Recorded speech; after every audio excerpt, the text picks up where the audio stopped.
Di ruang dengar Anda. Kali ini di kebersamaan Laporet sesi yang kedua bareng saya Vivi di edisi hari Jumat kali ini ya. 2 Februari 2024. Angkanya cantik. 02022024 kita. Oke, balik lagi kita hadir menemani ruang dengar Anda berbagi beragam informasi penting. Dan seperti biasa setiap hari Jumat siang ya, pagi menjelang siang, kami hadirkan ruang dialog interaktif dalam klinik udara yang selalu kita hadirkan ya setiap minggunya, dan kita undang RSUD Dr. Muhammad Saleh untuk berbagi informasi penting. Seperti halnya siang kali ini Mitra Suara Kota, kita hadirkan seorang narasumber yang akan berbagi informasi luar biasa. Beliau ini adalah seorang psikolog ya. Beliau ini orangnya happy terus. Nah, sering kita dengar beliau ini berbagi informasi di beberapa momen.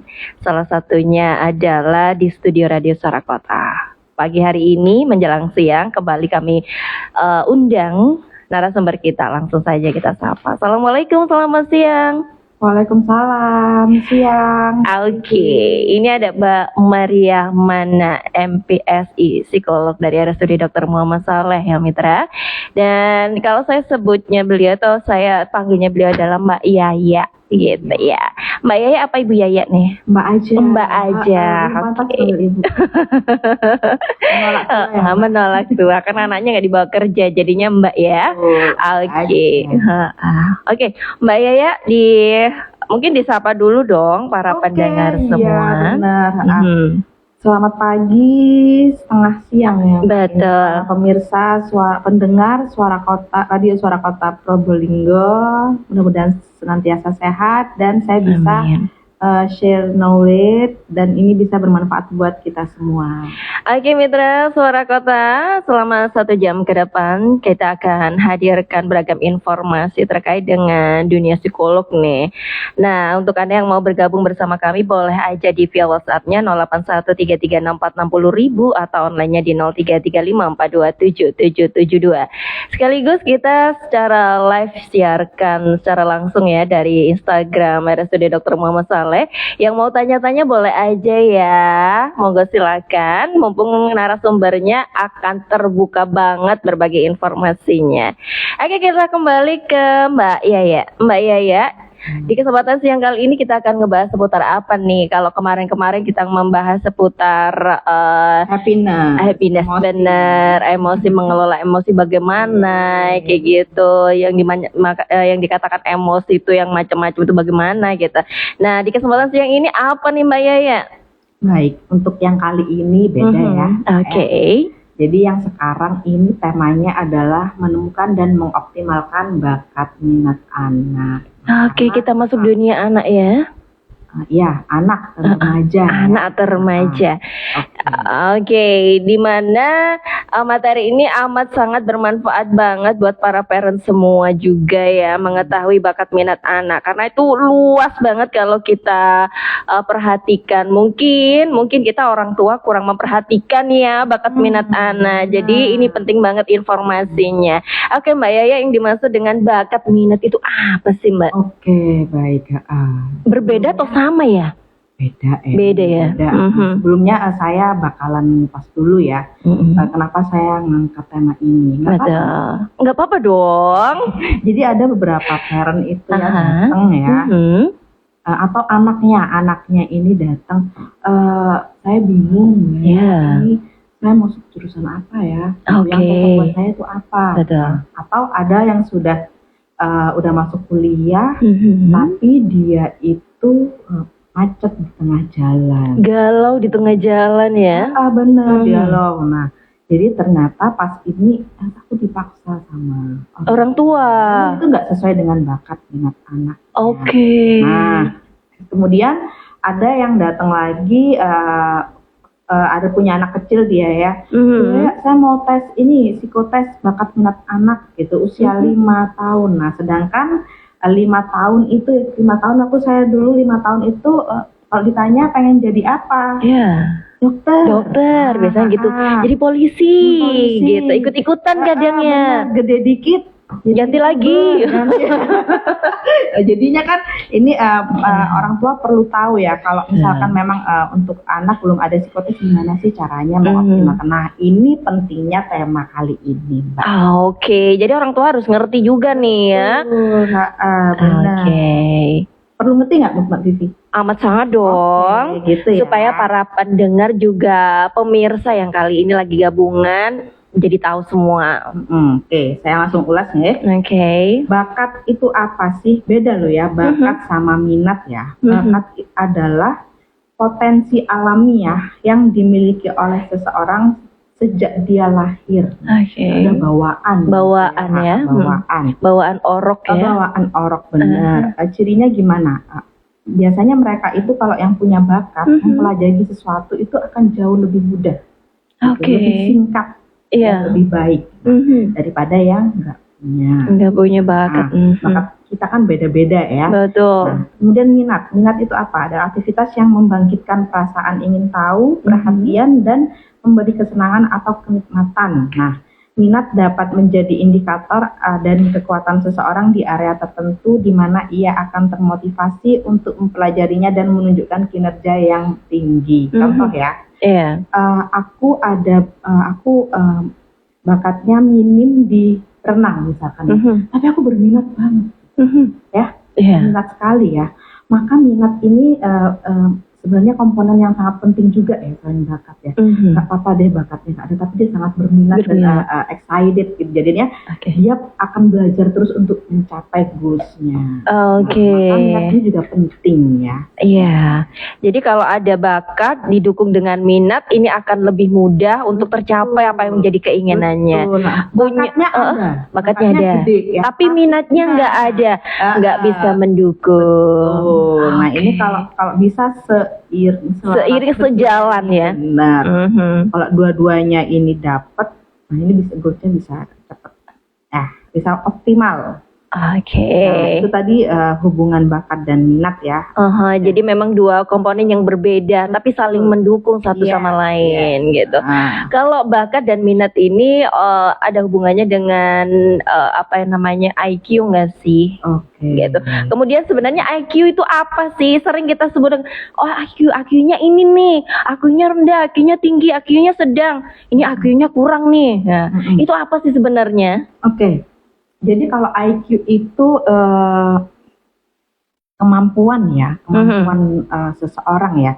Sebenarnya untuk mencari IQ itu salah satu tools tools untuk mengetahui bakat anak itu di mana. Gitu. Iya. Tapi sebenarnya fungsinya luas banget ya IQ. Nah, kalau misalkan bakat minat anak itu nggak bisa pakai psikotes, Mbak. Belum bisa. Nggak bisa. Karena bakat minatnya masih belum ini ya. Mereka masih inconsistent kan. Betul. Masih sekarang A, kemudian B. Berubah. C bisa D, bisa. Iya, betul. Kalau benar-benar untuk yang bakat minat ini lebih bagusnya diekspor itu, diketahui itu saat dia maksimal di SMP kelas 3 kalau saya ya, menurut saya ya. Karena di situ dia udah mulai penjurusan bisa ya, dia udah mulai kan ya, mau SMA ya. Kemudian di situ nanti bisa tahu bakat minatnya dia di mana, bisa ekspor, bisa ngembangin. Pertanyaannya kalau anak kecil gimana?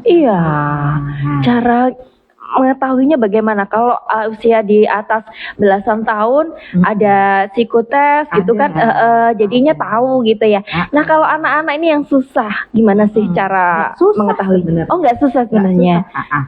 Jadi di usia dini itu kita butuh observasi, observasi dan explore ya. Nggak bisa kita itu tes itu enggak ya. Jadi anak itu kan ikutkan.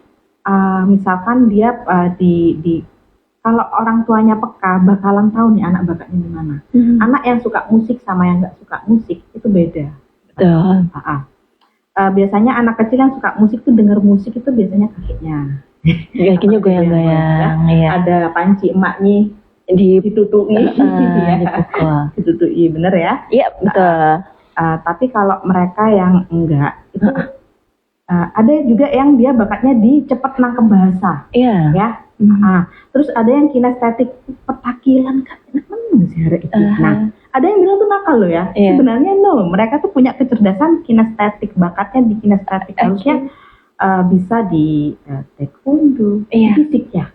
Diarahkannya ke situ ya. Diarahkan. Tapi ada juga yang mereka tuh tipe-tipe pemikir. Kelihatan tuh ya, serius ya kayaknya ya. Jadi serius gitu kan, ada yang tipe-tipe kayak gitu kan ya. Ada yang di akademik ada. Ini memang kita harus ikutkan anak di berbagai bidang dulu. Mereka enjoy-nya di mana. Nanti coachnya bakalan tahu loh. Oh, kayak misal saya dulu anak saya itu yang cewek itu di usia 5 tahun tak ikutkan les keyboard. Nah, terus coachnya bilang, Bu, ini anak belum ada bakat di sini dan minatnya juga kurang. Jadi kan kita tahu ya. Anaknya aku tanya, nah kita perlu komunikasi juga. Adik gimana? Suka nggak? Aku nggak suka, Ma. Oke. Beda ya kalau males sama ini. Kalau kadang kita udah jalan tapi dia males, itu kita cuma tinggal motivasi aja. Tapi ini udah nggak ada bakat, tak minat, ganti yang lain. Ini kayaknya suka coret-coret. Ternyata anak saya tuh suka coret-coret. Dulu kita ikutan yang dilukis. Seperti itu. Jadi yang kalau di usia dini yang harus peka adalah orang tua, orang di sekitarnya. Benar kayak gitu, sampai dia benar-benar menemukan, baru kita asah. Kalau sudah agak gede dikit bisa. Ya, tapi untuk yang IQ beda ya. IQ itu butuh dites sedini mungkin ya. Jadi IQ itu apa sih? Iya, IQ itu apa sih gitu. Kemudian kecerdasan tuh apa, yang bagaimana sih wujudnya gitu. Kalau dulu itu isok jawab soal matematika itu berarti cerdas. IQ nih tinggi. Isok jawab sembarang kali. Bian lo ya. Ya. Tapi sekarang itu seiring dengan berjalannya. Jadi kecerdasan tuh ternyata multiple. For example di anak autis ya. Anak autis itu dia minim jadi di IQ Mbak, itu bisa kita bisa tahu ya. Kemampuan performanya dia, verbalnya dia, daya ingat, kayak gitu loh ya. Kemampuan apa sih ini? Motorik, kemampuan melihat terus mengkoordinasikan mata dan tangan. Bisa tahu. Jadi ketika tes IQ itu kita bisa mengetahui, oh dia ternyata plusnya di sini, kurangnya di sini loh ya. Terus ternyata dia itu kemampuannya sekian. Skor IQ itu kan ada sampai super genius ya. Genius ya. Misalkan nanti ternyata dia ada di borderline. Ada Mbak ya. Aku tuh kasus tuh seorang ibu tuh maksain di anaknya ini anak kok susah ya Bu ya, diajarin kok gak mudeng-mudeng. Saya susah, ini anaknya ini sudah tak sekolahin di sekolah yang bagus. Nah nih yang standarnya bagus, tapi dia tuh nggak nyandak gitu loh, nggak lengkap. Nah maka dari itu ini sangat diperlukan ya tes IQ untuk mengetahui ini kemampuannya semana. Ketika saya tes ternyata nih anak di borderline. Di borderline. Nah kalau borderline itu dia otomatis harus diinklusi karena dia kapasitasnya itu memang butuh secara akademik dibantu, membutuhkan perlakuan khusus. Misalkan seorang anak itu yang rata-rata itu 1-2 kali dijelasin udah bisa. Untuk yang borderline harus beberapa kali. Khusus. Ini kalau dipaksakan kan kasihan. Kadang orang tua ada yang bisa nerima itu, tapi ada juga ini butuh kita memahamkan. Terus kalau ada juga yang di bawahnya borderline namanya RM ya. Mental retarded ya. Nah, itu yang benar-benar yang sudah kesulitan untuk secara akademik ya. Nah, tapi pertanyaannya apakah dunia berakhir? Apakah mereka nggak punya masa depan? No. Tidak sama sekali, macam Tuhan ya, gitu ya. Betul. Jadi menjustice anaknya sendiri. Ini yang perlu diketahui para parent semua ini. Jangan menjustice dulu dong, karena setiap anak itu memiliki keunikan masing-masing. Betul. Anaknya di borderline santai aja ya. Tuhan itu baik banget. Betul. Dan menciptakan something itu bukan tanpa sebab, terus nggak ada fungsi nunggu. Anak autis ya, kalau kita tes pasti rendah karena dia di kemampuan verbalnya minimalis. Tapi jangan salah ya, anak autis yang IQ-nya bagus, dia itu punya anak autis itu punya ini Mbak, kemampuan melihat. Dia anak visual itu bagus banget. Bisa kalau dia sudah suka sama satu hal, dia akan concern, akan fokus di situ ya. Bener. Bahkan banyak anak autis yang jadi arsitek, dia bisa punya ini ya, penglihatan fotografik gitu. Jadi sampai merinding loh Mbak ya. Bener ya. Aku tuh suka sedih kalau ada anak yang anaknya ABK terus dia hopeless. Atlet itu yang dari Down syndrome, RM. Mereka bisa di fashion, ini penting banget. Jadi anakku nggak pinter, so what? Nggak masalah ya. Bahkan banyak, saya juga punya klien yang di atas rata-rata ya, yang dia di superior tapi bermasalah secara emosi, sosial. Ya, karena mungkin jadi ada tekanan orang tua atau keluarga, lingkungan. Iya, yang penting penerimaan dan cinta itu penting banget. Keren banget ini. Ini penting banget ya. Kita tesin ternyata dia kapasitasnya di sini loh. Oh, dia memang minusnya, ingat ya, misalkan kalau kita bisa optimalkan, ayo. Tapi kalau memang sudah mentok di situ, ya sudah, cari yang lain. Dia itu masih ada multiple intelligence ya, Jadi kalau dulu itu cuma matematika dan ini aja ya. Matematika, berhitung-hitungan, udah pintar. Ternyata itu luas banget ya. Kita nggak hanya melulu pada akademik, tapi luas banget sebenarnya kalau ditelusuri satu persatu. Mungkin kita jangan minder kalau kita punya anak-anak ABK gitu ya. Salah satunya adalah kesulitan untuk menerima sesuatu, belajar kayak misalnya. Itu jangan deh ya. Lebih baik kita lihat potensi mereka tuh di mana sih sebenarnya. Kalau perlu para parent ini konsultasi sama ahlinya gitu, apa yang harus dilakukan gitu. Bisa ya? Di poli mana nih? Poli psikologi dong. Poli psikologi. Pengen tahu ya. Ini di masuk BPJS nggak sih? Untuk kalau mereka ada indikasi medis, bisa. Jadi harus ke poli, ke dokter anak dulu atau ke poli kesehatan jiwa. Nanti kalau memang ada, misalkan ADHD atau autis ya, dokternya pengen tes IQ untuk mengetahui ada gimana IQ-nya, kemampuannya kayak gimana, bisa ya. Untuk jam pelayanannya. Jam pelayanan saya Senin sampai Jumat, tapi by janjian ya. Senin sampai Jumat ya. Siap. Untuk mitra suara kota yang pengen tahu anaknya seberapa mau konsultasi, silakan datang dulu ke poli anak untuk diberikan rujukan ya Dok. Mbak ya untuk bayar sendiri bisa langsung. Kalau mau umum ya. Maksud saya. Kalau mau umum langsung konsultasi langsung saja ke loket, ke poli psikolog. Gitu nah, ketemu Mbak Yaya ya. Harus janjian dulu. Janjian dulu. Betul, karena orang Sibau. Bukan. Apa? Saya itu satu hari. Ini untuk biar mereka nggak antri berjam-jam. Gitu. Saya sekali asesmen itu 1-2 jam. Biar nggak ngentang lama-lama. Untuk durasinya 1 hingga 2 jam tergantung dari seberapa sih ini yang dibutuhkan untuk ini ya konselingnya. Dan tes itu butuh waktu panjang loh. Mbak Vivi. Ada medianya nggak sih selain ini? Jadi ada medianya juga. Alat tes, alat tes. Nggak lama ya. 1 hingga 2 jam. Itu tadi kan yang punya bini, punya Spearman, dia berpikirnya IQ itu aja. Iya. Akademik lah, pinter matematika. Ya, namanya Gartner. Ini semua para ahli intelijensi ya. Iya. Ahli IQ. Ini penemunya multiple intelligence ini Gartner. Namanya ya Gartner.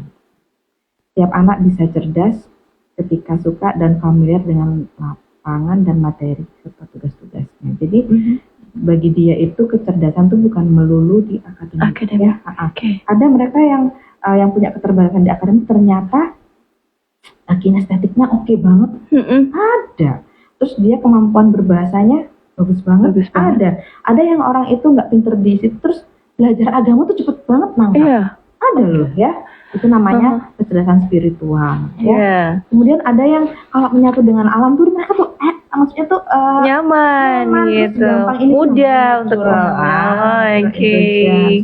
Ada lagi mereka yang minus di sebagian-bagian itu, tapi dia plusnya di hubungan interpersonal, intrapersonal, dia komunikasi enak, ngobrol dengan, ada loh ya orang nggak pintar tapi dia itu jaringan sosialnya keren banget. Nah, ini namanya kecerdasan inter dan intra. Nah, sekarang kita harus open minded dengan ini ya. Kalau matematika nggak masalah, gue juga. Berarti sama. Karena saya kurang suka sama matematika gitu ya. Oke. Ada yang bodily atau kinestetiknya main. Ada loh ya, dia itu suka di apa? Bukan yoga. Apa sih Mbak ya? Balet. Iya. Kayak gitu-gitu. Ada yang musik. Nah, pemusik nggak punya masa depan. Ya jadi kelas Padi Dewa. Tapi ada yang logika ada juga ya, di verbal, di visual lah. Makanya kita tuh harus peka dan paham ya. Kayak gitu. Jadi beda juga antara IQ dengan EQ ya. EQ, emosional ini ya. Beda ya. Itu kan yang tadi intelligent. Yang emosi. Iya. Gitu. Kemudian kita balik nih. Kalau mau ngebahas seputar IQ ini panjang banget. Mungkin kalau kita kupas satu persatu dan contoh-contohnya mungkin sampai malam nih Mbak Yaya. Iya Mbak. Iya, karena kalau sama Mbak Pipi sambil ngopi ya. Oke, ini ada atensi yang masuk nih Mbak Yaya dari 081 bla bla bla 485. Alhamdulillah klinik udara sip katanya gitu. Mbak Yaya makasih ya, ilmu yang sangat bermanfaat banget. Semoga sehat selalu ya Mbak. Amin, doa yang amin juga ya, terima kasih doanya, sehat selalu juga. Oke, mitra Suara Kota yang mau gabungan boleh aja, yang mau tanya-tanya silakan. Mau tanya dari Instagram live RSUD Dr. Muhammad Saleh juga bisa ya, silakan. Bisa gunakan WhatsApp kami 081336460000, online-nya di 033542TJ2. Oke, Mbak Yaya. Ini kita masih ngebahas seputar IQ. Nah, kalau tadi IQ, intelligent, apa namanya tadi? IQ. Iya. Nah, ini kalau udah diketahui nih hasilnya, oke. Anak ini memang IQ-nya sekian nih. Kira-kira dengan beriringnya atau berjalannya waktu bisa nggak sih meningkat nantinya? Karena ini yang diharapkan oleh orang tua. Anak saya segini nih, tapi nanti kalau udah dapat hasilnya, tuh bisa nggak ya? Jadi khawatir gitu loh Mbak Yaya. Gimana? Bisa nggak sih? Baik. Ini ada beberapa teori yang ini ya, ada beda-beda pendapat ya. Ada yang bagian yang seperti ini, Jerman yang tadi cuma membagi sekian aja itu IQ sudah segitu, nggak mungkin orang itu kemampuannya naik lagi. Nah itu turun ketika dia nanti lansia bakal mengalami penurunan. Pasti semua ya itu, gitu ya. Itu ya. Iya, karena memang itu faktor dari biologis. Iya betul. Bener. Atau mereka mengalami kerusakan otak, ada benturan keras, kecelakaan. Bisa berpengaruh. Nah, tapi untuk ininya secara alamiah kemampuannya itu IQ segitu. Tapi ada juga yang penelitian yang mengatakan bahwa IQ itu bisa meningkat. Nah, berdasarkan penelitian di tahun berapa nih? Ini penelitian ini saya terbarukan ya. Dia penelitiannya mulai 1910 sampai 1990 ini Mbak. Ternyata itu bisa meningkat. Nah, iya, katanya ini hasil pembuktian dari Flynn ya, Flynn. Oke. Kan bisa. Bisa ya. Tapi saya detailnya belum baca ya. Tapi gini loh ya, kalau sepemahaman saya ya, ini common sense ya, sense ya. Jadi emang kapasitas intelijensia sekarang di rata-rata. Kemampuan sama pengetahuan itu beda ya Mbak ya? Kemampuan sama pengetahuan, betul. Kita pahami dulu itu ya. Kemampuan orang itu daya serap orang, ya. Tapi kalau pengetahuan itu input yang dia dapat. Iya. Ya. Dari luar masuk ke dalam. Iya. Ada yang orangnya itu biasa-biasa, tapi dia tuh explore pengetahuannya banyak. Dia belajar ini, belajar ini. Nah, tapi ada yang ini intelijensinya tinggi, itu dia belajar itu aja. Oke, paham banget. Gitu ya Mbak ya. Jadi kalau orang itu mungkin kemampuannya memang segitu, tapi dia input pengetahuannya minim. Jadi belum optimal ini kemampuannya. Iya. Gitu. Jika dibanding dengan yang kemampuannya itu tapi banyak explore dari luar. Makanya yang penting itu adalah explore-nya ya. Supaya kita benar-benar tahu ini kapasitas kita memang sekian. Nah, gitu karena kadang tapi kalau memang sudah kemampuannya segitu ya, mau dipaksa mah anak nggak bisa gitu. Iya. Kita harus paham loh ya, gitu ya. Nggak boleh dipaksakan. Nggak boleh dipaksakan, kita cari dia plusnya di bagian mana. Di multiple intelligence-nya dipakai, gitu. Jadi pasti nanti kita temukan ada aja nanti ya. Iya, jadi ini bisa kita kalau yang 1 minus kita tingkatin yang lain. Iya, kita cari yang lain. Kalau misalnya di akademik dia nggak mampu, mungkin di bidang musik, seni atau apa gitu. Dia di lapangan broadcast udah di ini aja. Kawan ya. Iya. Bisa ya. Nah, itu keren ya. Jadi nggak perlu khawatir Mitra Suara Kota. Kalau misalnya nggak perlu khawatir yang terlalu berlebih anaknya nanti nggak bisa IQ-nya udah segini-gini aja kacarnya Mbak Yaya, nggak akan bisa meningkat, bahkan bisa mengalami penurunan kalau ada sesuatu hal. Tapi kalau manusia itu memang kalau sudah tua itu penurunannya itu memang sudah pas. Itu karena memang faktor hukum alam sudah takdir seperti itu. Tapi kalau meningkat memang enggak. Akan tetapi faktor dari luar ini akan mempengaruhi. Betul. Memperkaya pengetahuan itu penting. Dukungan dari keluarga dan orang terdekat itu luar biasa ya. Mbak Vivi kayak psikolog. Iya. Karena saya dekat Mbak Yaya hari ini ya. Ini ngalir ya Mbak ya. Iya. Next Mbak Yaya. Terus selanjutnya Mbak Yaya. Terkait masih dengan IQ Mbak Yaya? IQ udah ya, bakat minat. Udah ya. Kalau misalnya nih ada orang tua kesulitan mempelajari atau mendalami apa yang menjadi bakat dan minat anak-anaknya, karena mungkin masih belum menunjukkan padahal usianya udah lebih dari 5 tahun. Susah saya karena anak saya itu hanya itu aja. Kalau saya lihat ya itu aja. Gimana ya mau menemukan gitu. Coba dilesin apa-apa aja. Oh gitu. Terus ya. Diobservasi dia enggak sih. Musik. Di sini banyak loh ya Mbak. Iya, betul. Tangkis, keyboard, biola, ada semua. Panahan. Nah, itu coba di ini atlet di GOR itu pasti bisa. Nggak apa-apa diikutkan 1-2 bulan dulu ya. Betul. Kita lihat. Kalau kita ternyata dia renangnya ya kamu nyangka. Berarti di sekarang kan memang ada anak-anak ada malas-malasnya ya. Itu kita perlu push ya. Itu dia bisa, cuma perlu didorong. Gitu caranya. Kita harus explore memang. Makanya jadi orang tua tuh harus open minded. Harus luas banget. Kalau butuh konsultasi langsung bisa ya ke RSUD Dr. Muhammad Saleh, ketemu sama Mbak Yaya, konseling apa saja, unek-unek, asalkan jangan konseling bagaimana cara menghadapi utang yang harus dibayar, bukan ya? Iya. Itu BPD ya. Iya. Yang jurusan sekolah. Iya, nanti dong Mbak. Nanti dulu. Iya, masih ada lagi nih ya. Iya, lepas komposisi yang satu ini dulu. Baik.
Di Radio Suara Kota FM masih bersama Laporan Sesi yang pertama Klinik Udara bareng RSUD Dr. Muhammad Saleh dan Mbak Yaya ya, psikolog dari RSUD Dr. Muhammad Saleh. Kita ngebahas tadi seputar bakat dan minat serta IQ. Oke, ini ada atensi yang masuk nih Mbak Yaya, kita baca ya.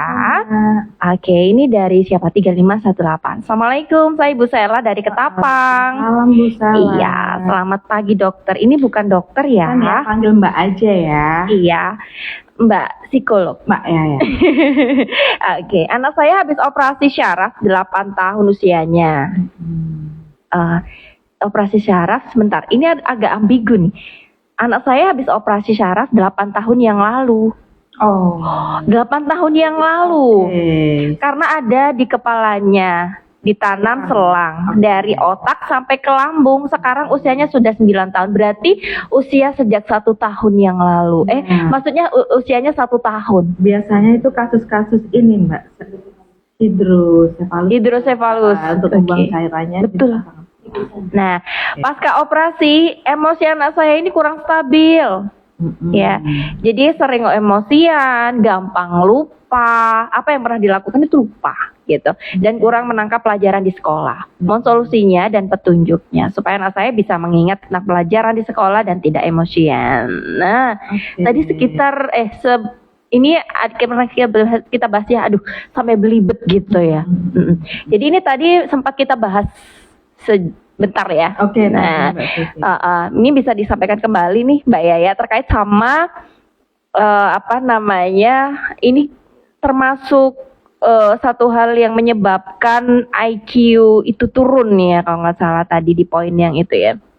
Ini apa ya? Tadi itu ada trauma. Setahu saya itu tidak 1 kali ya. Iya. Yang ini kasusnya hidrosefalus ya. Kali ya.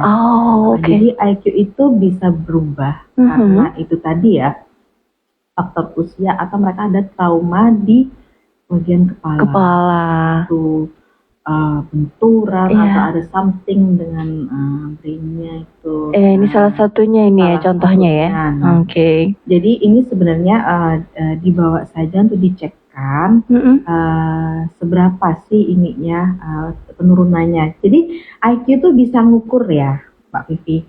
Nih anak misalnya usia 9 tahun. 9 tahun. IQ-nya itu nanti setara nggak sih dengan usia segitu gitu? Atau di bawahnya atau bahkan di atasnya. Nah, kalau memang nanti mundurnya cuma setahun, itu kita bisa kejar. Iya. Nah, itu nanti makanya tes IQ dulu, nanti kapasitasnya semana, baru nextnya kita bisa tahu harus ngapain.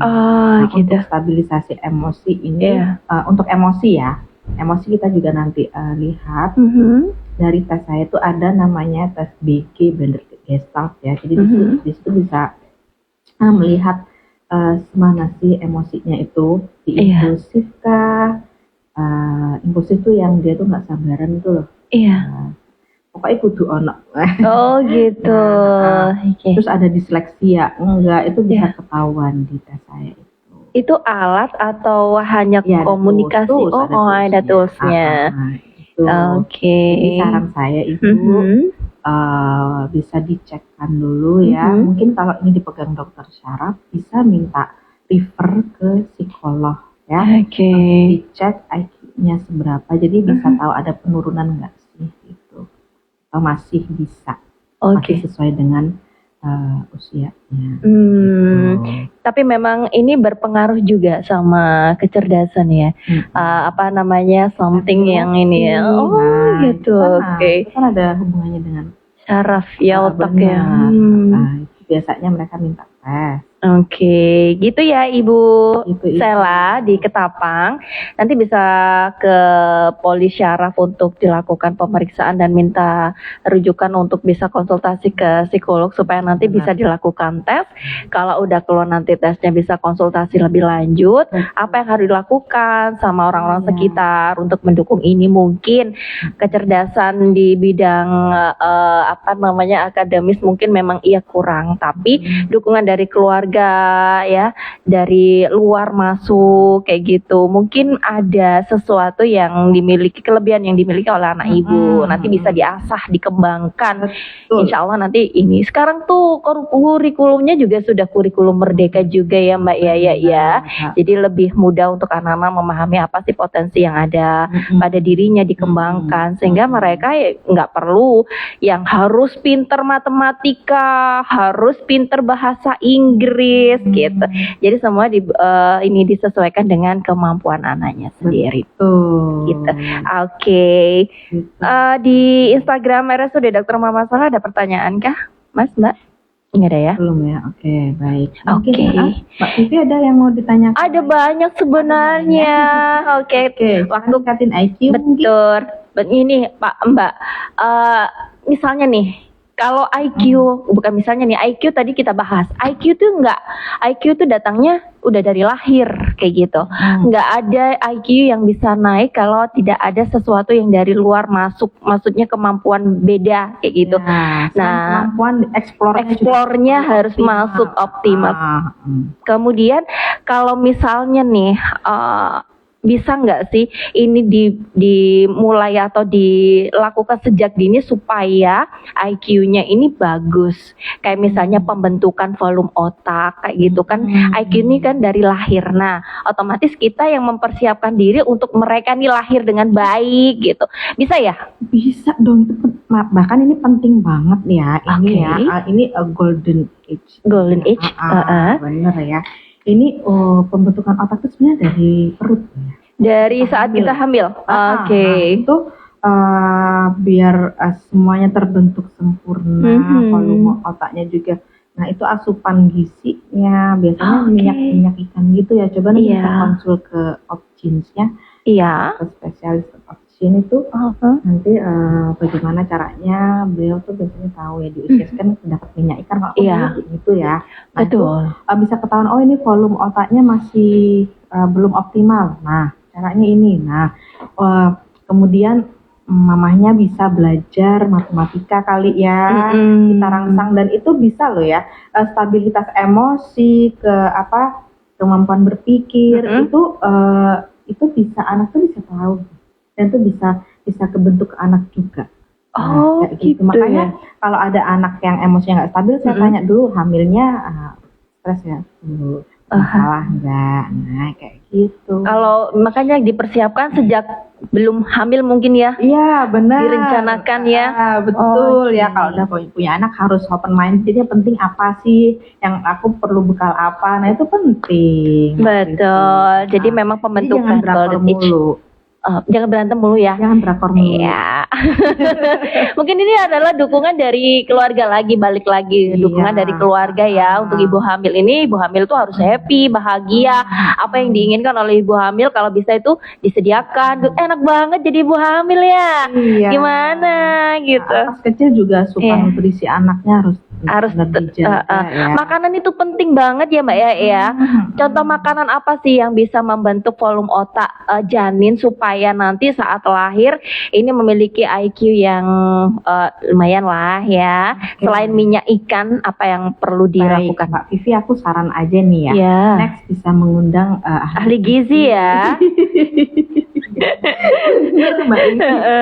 Karena kalau aku tuh kurang pas ya mungkin untuk menjawab ini, tapi saya tuh pernah ngebaca ya, ini kebiasaan orang Yahudi ya Mbak ya. Orang Yahudi itu kan kita terkenal dayanya ya. Iya. Karena nih ya, ternyata ketika hamil ibu-ibu ini punya budaya tertentu, bisa dicari nanti ya, bisa dibaca ya. Jadi budayanya itu ketika perempuan itu hamil wajib mengkonsumsi minyak ikan. Kemudian wajib belajar matematik. Wajib loh ya. Wajib belajar. Jadi kalau pas hamil kita harus belajar asah otak ya. Asah otak. Oh, ternyata memang nanti ke bawah sama janinnya juga. Iya, itu kebiasaan. Kenapa saya tidak tahu sejak dulu ya? Tahu gitu saya belajar porogapet ya. Biar anaknya pinter gitu ya. Masih gampang, Mbak. Gampang ya? Yang logaritma. Nah, itu dia. Gitu. Ternyata seperti itu. Selain makanan, konsumsi makan yang baik, simulasinya mulai udah di dalam. Oke, gitu. Jadi dipersiapkan ya bagi ibu-ibu muda yang mau planning punya baby, mau planning kehamilan. Ini penting diketahui. Harus berwawasan ya kitanya ya. Betul. Kita belum tahu ya, Mbak. Iya, baru tahu. Aku udah nggak mau punya anak lagi, Mbak. Iya, sama kalau begitu ya. Beberapa anak cukup. Jadi emang penting banget ya. Kalau pengen anaknya nanti lahir sehat dengan IQ yang setidaknya di ini ya, sedang ke atas gitu itu ya. Bisa distimulasi juga ya kita punya anak ya. Itu anak kita diajarkan untuk berpikir alternatif ya. Iya. Biar dia bisa mekar ininya. Iya, cara pola pikirnya ya, nggak satu itu. Ternyata jadi, manfaat misalnya nih, manfaat mata untuk apa melihat, apalagi melirik. Benar itu Mbak. Oke, itu penting loh ya. Iya. Terus ketika kita ngasih dongeng ya sama anak ya, itu penting loh ya. Selain untuk bonding kita dengan anak ya. Iya, untuk ini imajinasi juga ya, berpikir mereka. Kita bacain membayangkan, sekedar bacain tidak. Tapi ada flash kayak apa sih? Adek, tadi kamu tahu nggak nih kayak kancilnya ngapain gitu loh. Bikin ini lagi ya. Jadi flashback ya. Iya, flashback. Jadi kita udah cerita, coba Dek sekarang Adek yang ceritain sama Mama tadi isi ceritanya apa? Itu. Jadi kita bisa bondingnya dapat, daya ingat dia dapat, verbalnya mereka dapat. Gitu ya. Nggak asal baca aja. Iya. Gitu. Nanti bisa dibalik tanyakan lagi. Tadi itu isinya apa? Gitu. Cari mungkin tanyakan lagi pendapat adik gimana nih kalau ini gitu. Jadi kan ada berkembang ya. Betul itu jadi banyak manfaatnya kalau kita bisa, Mbak. Cuma jangan nanti bacain terus tidur. Dapatnya cuma dengerin aja ya. Iya, nggak dapat ilmunya juga, nggak dapat perkembangan otaknya. Sekali menyelam gitu loh. Ya sambil menyelam keselelop sudah. Kan dapat kayak gitu, Mbak. Iya, sambil menyelam minum air sampai kembung jadinya deh. Tapi kalau kembung ilmu lumayan ya kan? Iya. Oke, Mbak Yaya. Ini sudah panjang lebar kita ngebahas seputar apa itu IQ, apa itu bakat dan minat anak yang harus kita tahu, yang harus kita ketahui. Nanti kita akan kembangkan sehingga anak ini bisa memiliki masa depan yang cerah. Jangan pernah putus asa kalau memiliki anak yang IQ-nya di bawah rata-rata, tapi mereka memiliki kemampuan yang lain, tidak hanya di bidang akademik aja, tapi segala semangat ibu-ibu ya. Bidang bener, bukan hanya ibu-ibunya saja, bapak-bapaknya iya, keluarga di sekitar juga harus mendukung. Kalau ada kemampuan nih dari anaknya, kemudian keluarga sekitar, maksudnya anggota keluarga sekitar, lingkungan juga, ini nggak mendukung, ini juga nggak baik ya Mbak Yaya. Ada juga yang juga itu malu loh ya punya anak, ini. Terus ditutup-tutupi, kasihan anaknya nanti. Atau anaknya dipaksa, kamu tuh harus Oke, ini nggak boleh ya? Ada itu anak saya punya pasien dan gedenya itu dia depresi akhirnya. Itu pasien jiwa kita ya. Tapi memang kalau dilihat sekarang itu lebih banyak anak-anak depresi, itu hingga melakukan perbuatan yang merugikan diri sendiri. Itu banyak banget. Banyak, nanti itu tema beda ya Mbak Fi? Iya betul. Jadi itu nanti temanya berbeda ya. Asik loh. Mungkin kita bisa dengan psikiater kita ya. Iya. Di sini ya. Itu keren banget ya. Itu kadang itu orang tua tuh, aku pengen anakku kayak itu loh. Membandingkan. Itu loh. Iya. Itu yang kurang pas. Betul. Itu memang amat sangat perlu kita ketahui informasi yang seperti ini. Tapi memang temanya berbeda. Nanti kita akan undang kembali ya, Mbak Yaya ya. Oke, dengan senang hati. Dengan senang hati. Oke, seneng banget nih Mbak Yaya ya. Kalau diundang sama Radio Suara Kota pasti akan hadirkan informasi yang penting banget. Iya, yang penting sehat ya Mbak Yaya. Oke, karena waktu kita udah habis nih Mbak Yaya. Tapi sayangnya saya masih pengen lama, tapi waktunya private aja ya. Waktunya udah habis ya. Tapi tidak menutup kemungkinan nanti kita akan undang kembali Mbak Yaya bersama rekan-rekan yang lain dari RSUD Dr. Muhammad Saleh terkait dengan masih banyak informasi yang akan kita dapatkan.